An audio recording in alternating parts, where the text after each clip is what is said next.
Hello, it's me again, ang Kaberks ng Bayan. So this day, duty na sad ang mga person kay tapos na ang rest day from Cariala Festival. So ang mga dagway karon sa mga teachers, first na kaayo, so pangapisa kay morning pa kaayo ni alas 6 pa sa buntag.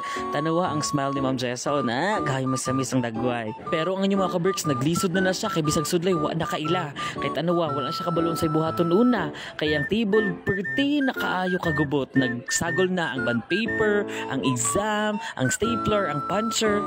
So because of that, pagpapanggap 101. Bitaw charis lang. Bitaw dapat lang gyud nato ihinduan ang atong table kay di man ta ka-start sa atong day, dili man ta mahimong productive kung ingana kagubot ang atong table kay wala nang kabutngan bisag siguro another bond paper nga atong ibutang di na siya maigo.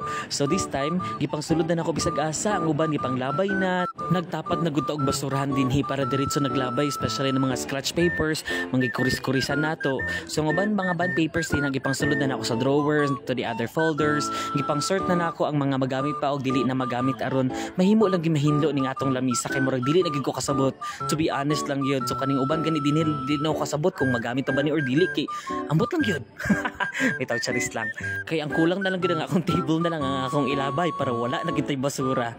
Bitaw joke lang. Ana mo gid na isip sa ka-teacher dagan man kitag mga scratch papers dagan kita mga gapanggamit. So ang atong buhaton na lang ani we need to become responsible sa ato ang mga papers sa atong mga sa uwan pa na dihang ako pangbutang kay ambot lang gyud. Kamo na rin masabot sa ako kay bisag ako din ako kasabot ana. So this time, tama nang panghindo klase sa ta. So welcome to GE 113 Ethics. So this will be my students from Education Department sa college. So this time pagbalik na ako sa faculty nabantayan ako mga teachers happy man kayo si Giselle Gatawa especially Ma'am Jessa. So actually namula na gina siya tungod sa iyang pagkakatawa. Pero at least na lang bahalag nagkatawa sila. At least wala sila nakalimot nga work gyapon work lang gid ta.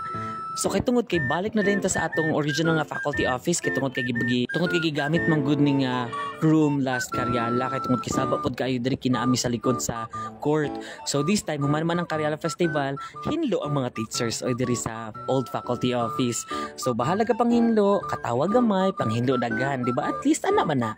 And this time naglalista na sila kung asa ni ipangbutang ni mga uban nga papers kani mga speaker namo, kani mga amplifiers namo ug asa ni ipang plastar kay para lang gid mahinlo ang among office.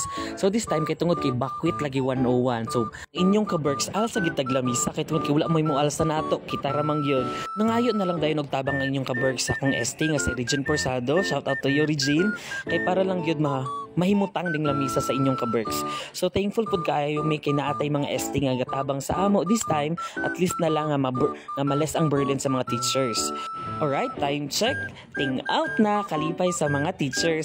So why lang uban ga prepare para manguli ang iban din na chika-chika lang sa storya gamay para at least na lang pampa-fresh sa ilang mga una before manguli. Shout out ko kay Ma'am Farah Nob, lami kayang smile o tanawa. Also to Ma'am Priscilla, I don't know kaon sa nilang gitsikahan din pero bahala na sila din na basta ang inyong Kaberks lax lang in tawon kay tungod gitinguli naman pero bahala gapula na ngayang ilong din na tungod sa kasunog sa Cariala Festival kay init kaayo. So kay muli naman ta, bye bye.